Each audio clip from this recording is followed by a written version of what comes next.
Hi everybody, I am here with Dr. Marzil, and she has got her incredible resilience story that she is going to share with you. Hi Lisa, thank you for having me. It's an honor to be here. Where to begin? Probably the most challenging part is to venture in a different country from being an island girl. So where are you from? I am from the Philippines, down south in Mindanao, specifically in Iligan City. And it's a very small city, but here I am. I used to dream about the United States and create a life of my own, and finally I made it here speaking in front of you, which is an honor. So again, thank you. Yes, well, thank you for coming. I was very driven as a child. Other than academics, I love exploring different cultures and communities. Yeah. So call me the young Dora back in the Philippines. Aww. I travel in different islands and see the world out there, and I realized there's something more. Rather than just being an islander, I was saying, why can't I use my education as a tool to explore the world? I got a scholarship, and I found myself here in Denver way back. Oh my gosh, it was pretty, I don't want to be dramatic, but it was a very cold month of December. Oh, yes. 2011, and classes would start January 17th. See, I remember fully. Yeah. So I spent my birthday here, my Christmas here, all by myself. And I was like, well, if this is the price I need to pay to advocate for my freedom, find my voice and my platform, so be it. But it's not an easy path. Easy for me to say now, but the path itself is not linear. It's definitely a roller coaster ride. Yeah, so I got here through a student visa for my master's degree. And mind you, I already had a master's program done while being a law student back in the Philippines. However, since America has a very strict rules with getting a PhD, I can't just get a PhD. They require me to finish ESL, which I did. Thankfully, I can converse now. I'm confident in my English speaking skills. Oh yes, you sound great. Thank you. And proceed with my master's in business administration. I only had, remember I shared this with you back then, I only had $50 in my pocket. I did not really grow up in a privileged type of family. So thinking about it now, wow, it's all about perseverance, resilience, and that spirit in you, that you believe in yourself, that you can do it. How old were you? Oh my gosh, I was only 26. 26, $50 in your pocket, Yes. and you land in America. Yep. Wow. What did you do? Did you have housing included? Well, the university offers a dorm. Okay, great. Accommodation, and I have my stipend, my scholarship. That was wonderful. However, if you had to understand more about Asian culture, Polynesian culture, Malayo-Polynesian to be specific, we, especially the eldest among the family, they are the ones who are responsible for providing some support, specifically financial support. Yes. So I had to follow the law to a T, only work 20 hours a week, because that's what the law requires if you're a full-time student.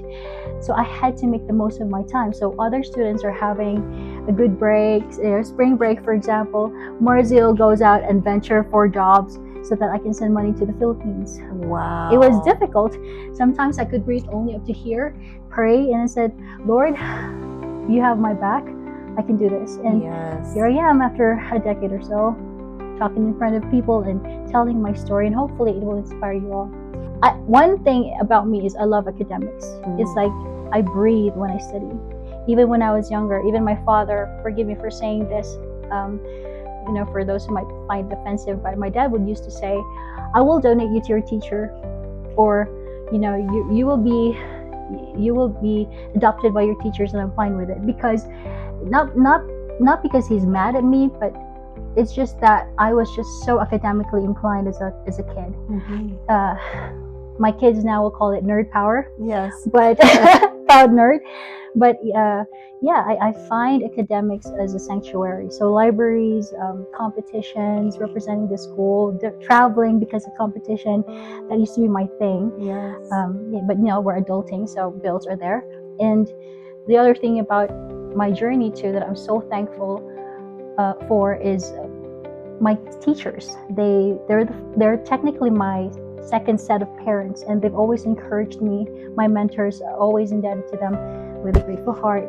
They always encourage me to move forward and believe in myself. And sometimes it's like, Marzil, I think you're great in analytical thinking. Yes. You know, try data analysis and all that stuff. Because, you know, sometimes you think, oh, I'm good, I'm doing great, but other people can see your potential. And when they paint that picture, you definitely have to embrace it, because these are opportunities of a lifetime that you have to grab, and you just don't know. When you open the door, that's where you're blooming to, you know, bloom where you're planted. For the teachers out there that aren't that great and they know they can get better at being a teacher, what is some advice or some techniques that the teachers that you learned from and that you loved almost as much as family, what did they do? Active listening is important, because active listening opens the door to better communication. And when you converse with your student, there's development of trust and then empathy. And then after that, also facilitate, you know, your student to explore different worlds. And the bottom line is, do not give up, never give up. Because right now you might think you're exhausted. That's natural, right? I've taught before too, but more on high school and college students. You might think, oh, I'm so exhausted, I don't know what's going to happen. But if you think about teaching, it's really a vocation, it's a calling. And if you have that heart to mold minds, trust me, it does have a great impact. Yes. And I'm one of those students that's forever thankful for my teachers for helping me. What did you do to have fun, or did you find friends right away? How did you acclimate to America? One thing about me, I'm introverted, so I do love people. There's no doubt about that. However, I love my me time. I love silence, because I get to listen to, you know, my, how do you call it, the intrinsic Marzil, and I get grounded with myself. People call it soul. Call it soulful, yes. There's many terminologies that could encapsulate that, but my point is, when you're so grounded and you know who you are and you stay true to yourself, some you're a cup of tea, some they don't really like your shadow. That's fine, but you just have to be true, and you know in your heart of hearts that you're a good person, and you have faith.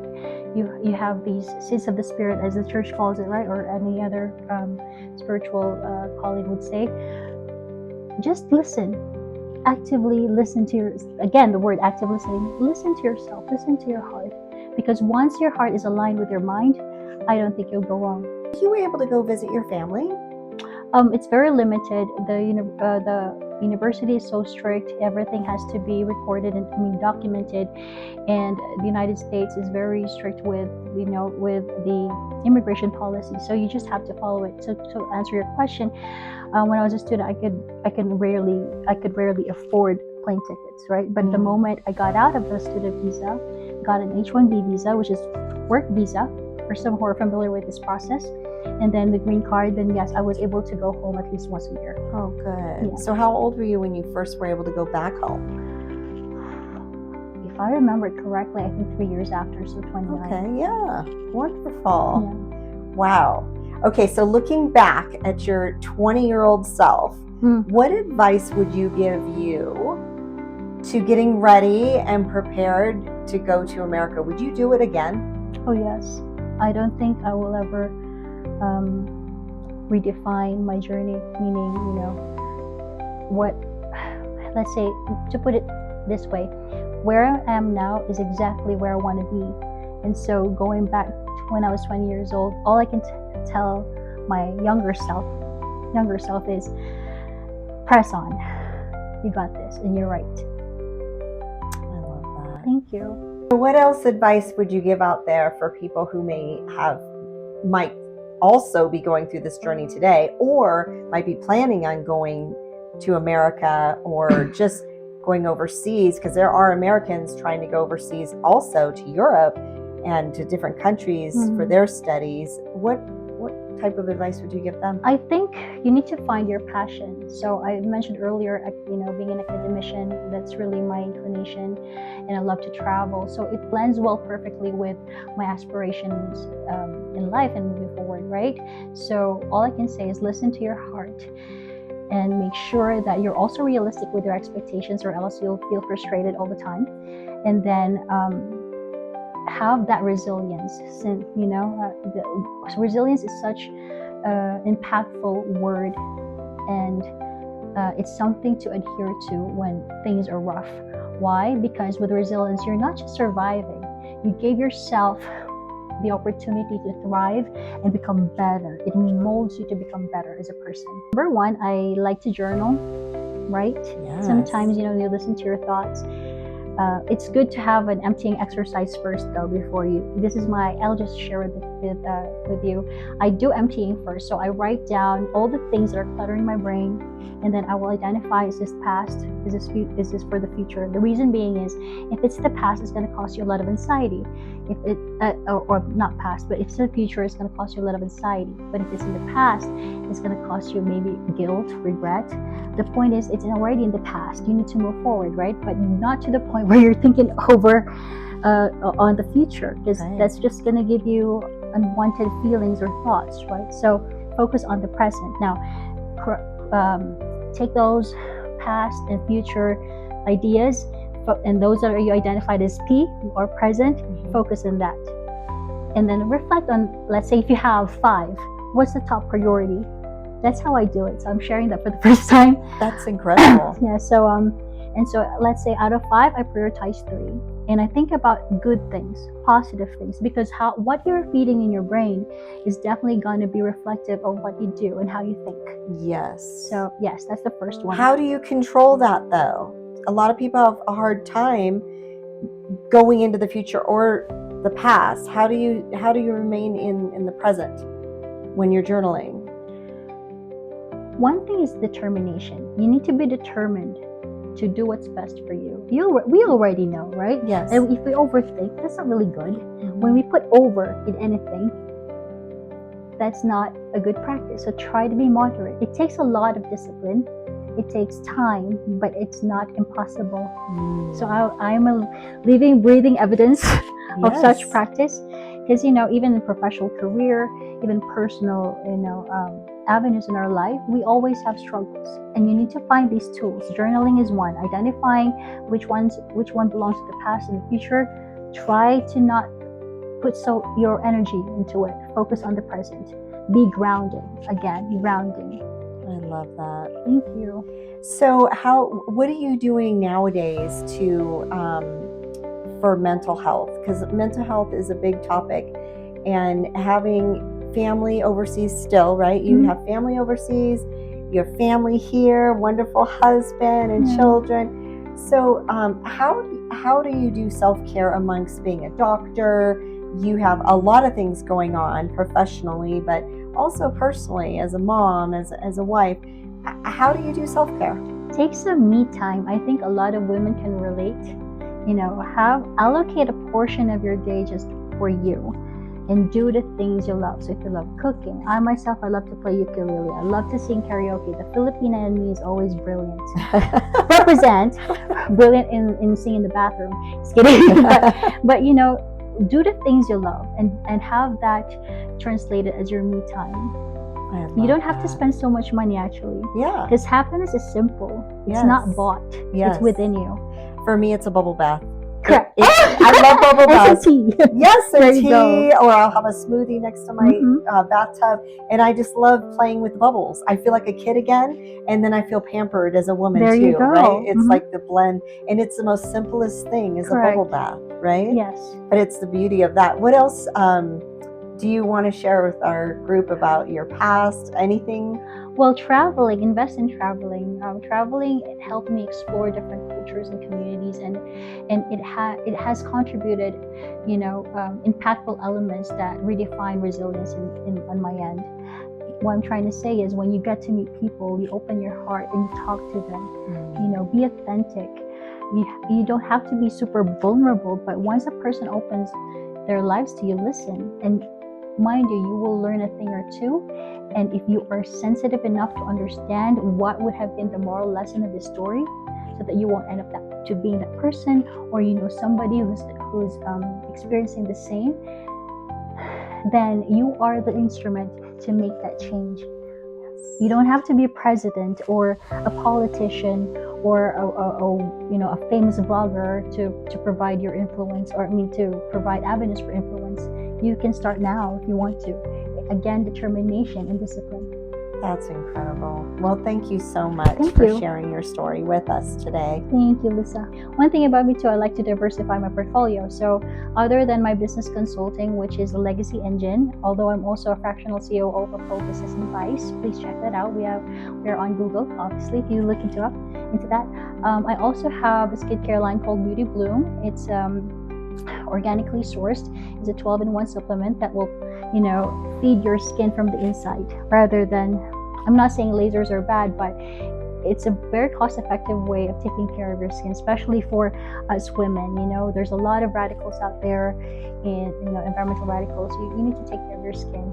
The last but not the least is Empower Care Plus Solutions. We are a Class A licensed home healthcare, meaning we provide professional medical and non-medical services. What it is we're trying to redefine healthcare by not just focusing on, let's say, specifically RN or CNA services, but also in other aspects of the client's life, meaning it could be music therapy, massage therapy,